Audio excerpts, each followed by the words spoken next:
Very important. Yeah. We're at a different time in our time period that some great things are happening. A Hmm. lot of things are upcoming. We're putting light in places that had never happened before. A lot Yeah. of people have voices. Sir, the microphone is yours.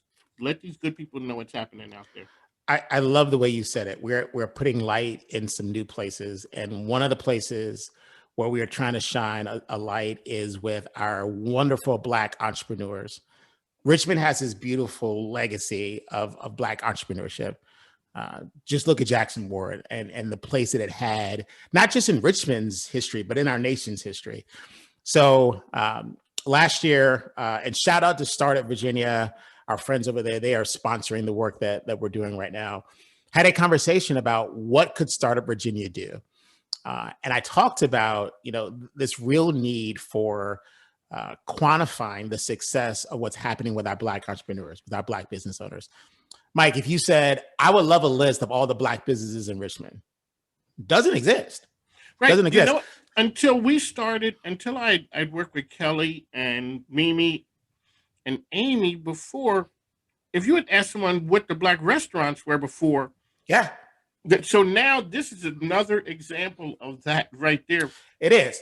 It is. And so what would happen is if you asked that question, I would have called Kelly. I would have called Amy. I would have called me. I would have activated the network and said, hey, I'm trying to pull this list together. So what I said to Startup and to Richard was, what if we applied, so I had in my head this methodology that I wanted to pursue.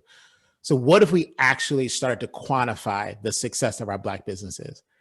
Two things could happen. One, there's a great story that we could tell about these thriving businesses and what they're doing, but also this big small business ecosystem that we have, services can be provided better, more direct, because there's data that can inform the needs of those business owners. So he's like, yeah, that makes a lot of sense. And I said, if we do it, I got to do it with Melody Short.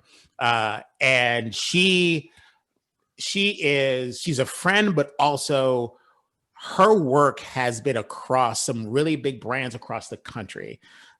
She doesn't brag on herself very much, but she has done She amazing got the work. resume.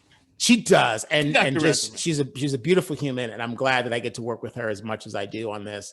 But I wanted to do it with Melody, and so together, and then we had to bring in Shannon Bass with Rhino Graphics because it had to look good, and so Shannon came into the team, and so we put together the Black Business Opportunity Investment Study.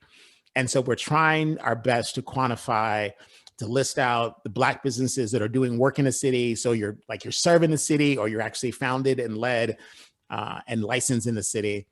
But we want to tell that success story. And we want to highlight the full breadth, like folks who are just running a business by themselves in their home, to those who have multiple offices and they serve, the whole nation with their products and services. And I think if we can do this, we can really, like I said, tell a really great story, but also better direct the resources. I also have to give thanks, so Startup Virginia, of course, but we got some money too. And so we've got great resources coming to us. So thank you to the Community Foundation, to Altria, and to Dominion for helping us out. And also our friends at Capital One, they're providing some in-kind support. So we've got a really good team around us that are supporting this.